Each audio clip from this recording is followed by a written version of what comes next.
Okay, so let's talk about your practice vision. It's so important you have one because it's going to help guide all the decisions you're going to make over the next 12 months. So the first thing you have to do before we get into the 4 steps of how you create your vision is just to allow yourself to dream.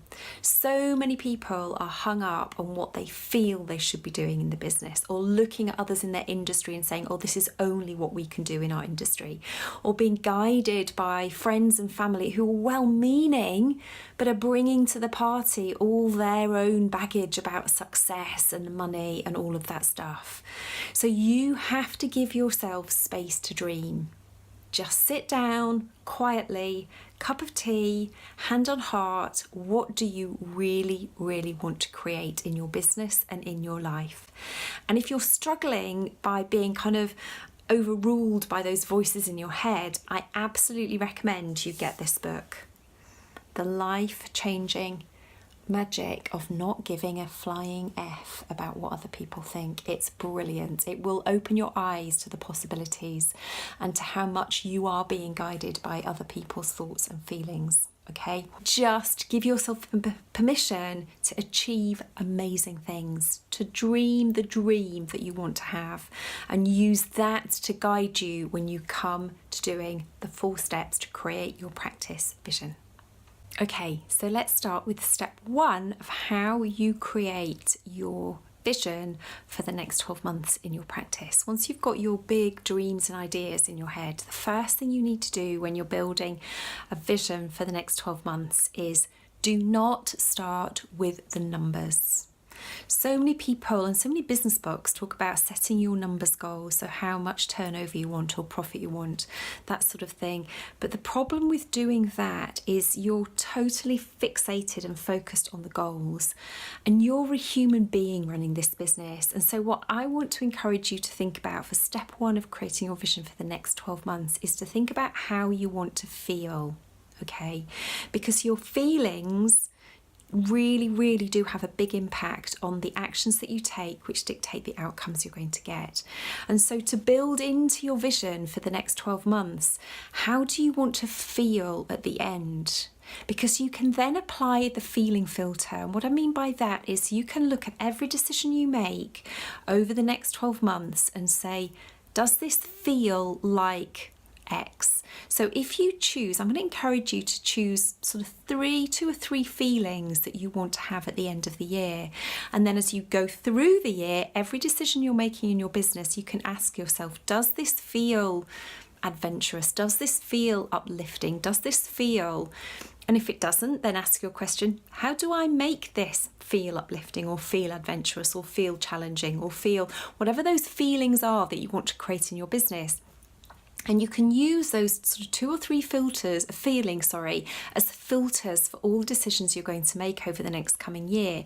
And that will really help keep you on track and keep you focused on the thing that you want. And the thing that you want is something that is going to make you feel X, Y, and Z, whatever those feelings might be. So that is step 1, is don't start with the numbers, start with the feelings. What 2 or 3 feelings do you want to have at the end of this year? Okay, step 2. Step 2 is reviewing what happened last year. And there's a number of different things I want you to think about when you're looking back over last year. I don't want you dwelling on the stuff, oh, I didn't achieve that, or I didn't make that happen. Let's look at, first of all, what did you love about last year? What did you do in your practice that you think, I would love to do more of that? Okay, so that's number 1 in your review, is what did you love and what would you love to do more of? Then, what did you do last year that actually you'd rather do less of in your practice? And make a list of those things that actually, if you could, you would outsource and stop doing, or, sort of pass those on to somebody else to do in your business. So number 2 is what would you like to do less of when you're reflecting back on last year? Then think about what did you actually achieve, because we go on week, month on month, and often we do that without any regard and any consideration for what we're really achieving as we go through time. And we get to the end of the year and we dwell on, oh, it didn't work, or that wasn't great, I didn't make the money, or whatever it is. But you've actually achieved an awful lot going through that year. So look back on last year and write yourself a list of all of those things that you actually achieved, and read that list and be proud of the things that are on that list.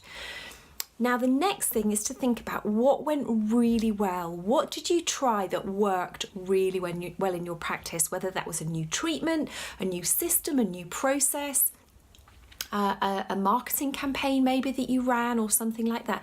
And have a think about those things that worked really, really well, because those things that really worked well for you, you want to think about doing more of those in your practice for the coming year. Okay, the next thing is think about, what are the things I do not want to drag with me? There are things last year, people who influenced you negatively maybe, experiences that you had, decisions you made that at the time, the gut feeling, you felt that's not the right thing to do, but you went ahead and did it anyway. What are those things from this year that you do not want to take with you, do not want to drag with you next year? Make a list of those things so you can avoid those things next year. And then finally, I want you to think about all those new and exciting things you saw. Maybe you went to a conference and you saw a new therapy, or a new piece of equipment, or a new colour that you thought, oh my goodness, that would be awesome if we could paint the practice that colour. Anything new and exciting that you would love, love, love to take from things you saw and observed in 2018 and put them into your next year in 2019. That is what I would like you to do. So review last year, use last year as a learning tool to help you when you're building your vision for next year. Okay, step 3. This is all about putting pen to paper and writing out your vision. Use the feelings that you came up with in step 1. Use the ideas of things you would love to do more of, things you love, all of that stuff in step 2, and start writing out a really detailed description of what your practice will be like at the end of this coming year. Real detail. Now, this is not a version of your practice that you think other people want you to have. This is your version of your practice. This is your dream for the outcome of the next 12 months. Okay, it wants to be a really detailed description. So write and write and keep writing until you cannot write anymore. This is your detailed description. It doesn't have to be in your best handwriting. It doesn't have to be in a fancy notebook, just pen and a paper, and you can write your description for your vision, for your practice for the next 12 months. Okay, so step 4 is all about making this vision visual. It's pointless writing it all out, putting it in a drawer, shutting the drawer and leaving it there for the rest of the year. This needs to be something you see every day, your vision. So you can go old school. You can get a sheet of paper, you can cut pictures out of a magazine, cut pictures out of the newspaper, cut words out to make slogans and headings and phrases and quotes that you want to see every day to inspire you, okay? So that's old school. You can go an in-between, which is to use a Word document on your computer and cut and paste the same kind of content off the internet.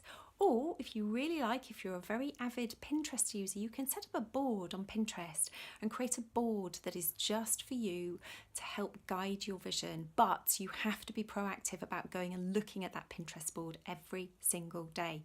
So you create this visual impression of the words, the feelings, the things, the be, do and have, the things you want to be, the things you want to do, the things you want to have inside your practice over the next 12 months. You make it visual and you put it somewhere you can see it, or you set a reminder on your phone to go and look at your Pinterest board every single day. This has to be something that is front of mind every day, keeping you on track, guiding your decisions, and keeping you excited and energized about this vision that you're creating for you in your practice. Okay, so there you have it, my 4 steps to creating your vision for you and your practice for next year. Start with how you want to feel. Review last year to get the things you can learn from last year and take them into next year. Write out a description of that vision for you and your practice, and then make it visual. But remember, before you do all of that, set aside some time to dream. Now, if you would like some more help, support, guidance with this, I've written a blog that goes with this video. So if you're not viewing this video on my blog, you need to head over to jillwoods.com and find the blog for this video. And then in that blog post, you will find a free download, which is my vision tool. It's going to help you, take you through every step of this process in way more detail, give you lots of ideas, lots of suggestions, hold your hand for the process, so that at the end of this, you will have your vision for next year, something that will guide you, inspire you, excite you, and get you moving in the right direction. So if you would like that, head over to jillwoods.com/blog, find the blog, 4 simple steps to creating your vision for your practice, and in there you will find the free download. Other than that, thank you for your time. I hope you found this useful.